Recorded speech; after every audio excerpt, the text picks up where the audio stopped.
மாண்புமிகு பேரவைத் தலைவர் அவர்களே, அவை முன்னவர் முடித்து வைத்ததற்கு பிறகும் இந்த சிற்றரோடு அவை அடுத்த தொடர் நடவடிக்கை போக வேண்டும் என்பதுதான் எங்களுடைய எண்ணம்.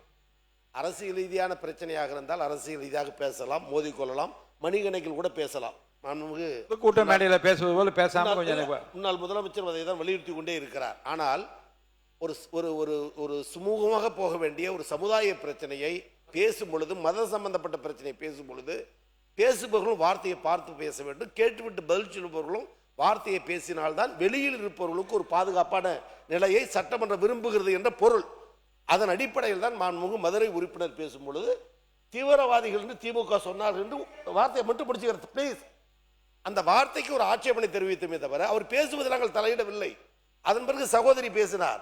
அவர்கள் தரப்பு அப்படி என்றால் நாங்கள் இஸ்லாம் மக்களுக்கு செய்த சலுகைகளை சொல்கிறோம். எனவே இரண்டும் ஒளிபரப்பாய் கொண்டிருக்கிற நேரத்தில் ஏற்பட்ட இடர்பாடை தவிர தயவு செய்து என்றைக்கும் திராவிட முன்னேற்ற கழகம் இஸ்லாம் மக்களுக்கு பாதுகாப்பாரன் என்பதை பதிவு செய்து அடுத்த கட்ட நடவடிக்கை போகுமாறு கேட்டுக்கொள்கிறேன்.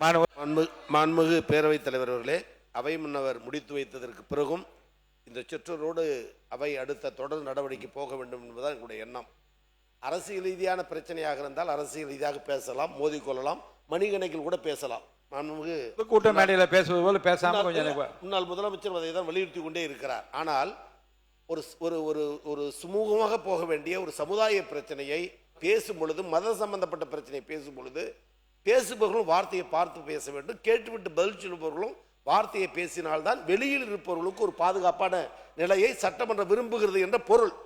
அதன் அடிப்படையில் தான் மாண்புமிகு மதுரை உறுப்பினர் பேசும் பொழுது தீவிரவாதிகள் என்று திமுக சொன்னார்கள் என்று வார்த்தையை மட்டும் பிடிச்சுக்கிறது. பிளீஸ், அந்த வார்த்தைக்கு ஒரு ஆட்சேபனை தெரிவித்தமே தவிர அவர் பேசுவதில் நாங்கள் தலையிடவில்லை. அதன் பிறகு சகோதரி பேசினார். அவர்கள் தரப்பு அப்படி என்றால் நாங்கள் இஸ்லாம் மக்களுக்கு செய்த சலுகைகளை சொல்கிறோம். எனவே இரண்டும் ஒளிபரப்பாய் கொண்டிருக்கிற நேரத்தில் ஏற்பட்ட இடர்பாடை தவிர தயவு செய்து என்றைக்கும் திராவிட முன்னேற்ற கழகம் இஸ்லாம் மக்களுக்கு பாதுகாப்பாரன் என்பதை பதிவு செய்து அடுத்த கட்ட நடவடிக்கை போகுமாறு கேட்டுக்கொள்கிறேன்.